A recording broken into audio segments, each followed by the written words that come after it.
Hello, my name is Baltazar, and today I'd like to talk to you about recycling.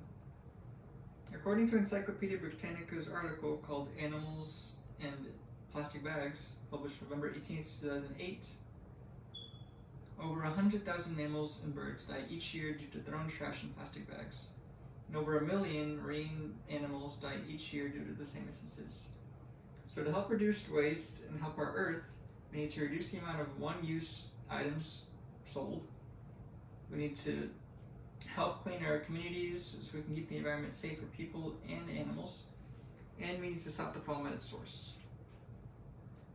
And of course, you're probably wondering, how is recycling going to affect you, or how is this growing problem going to affect you at all? But first, imagine this scenario.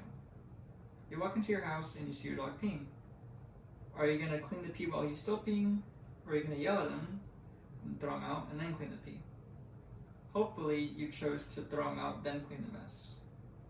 What I'm trying to get to here is that you need to stop the problem at its source so you can clean the mess for good. And you might not even realize you're the problem yourself.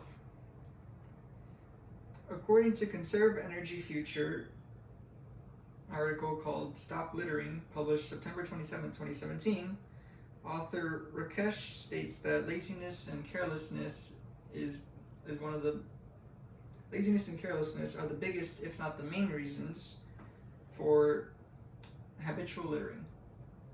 And some people, because they're so lazy and so careless, they just decide to throw trash whenever they want to, in any place, anytime. And this brings me to my next point of one-use and reusable items. Today, there are all kinds of products that help reduce the use of one-time items, such as cloth and cotton recycle bags, glass jars, and even cotton diapers. These are some examples of, again, reusable items that are available every day. But reusing isn't just about using the same item over and over again.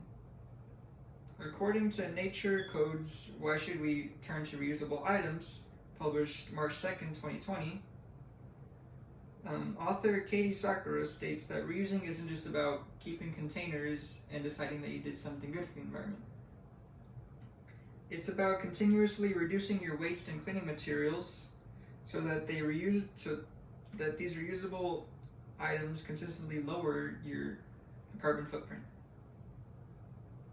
And we also need to become more we have to make more products that are biodegradable, because the current plastic that we use takes over 1,000 years to decompose, while biodegradables have a time frame of 6 months to a decade.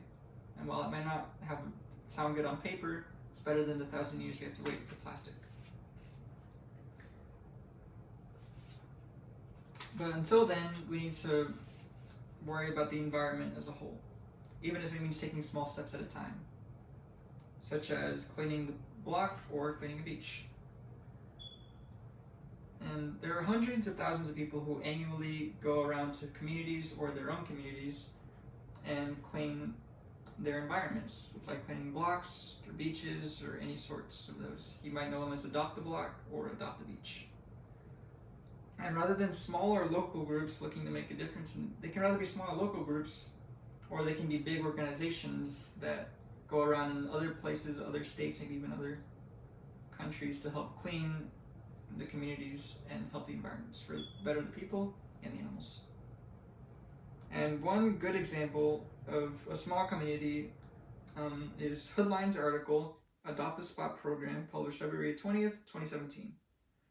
The article states that 120,000 residents signed up for Adopt the Spot, cleaning parks, open spaces, creeks, sidewalks, and right-of-ways.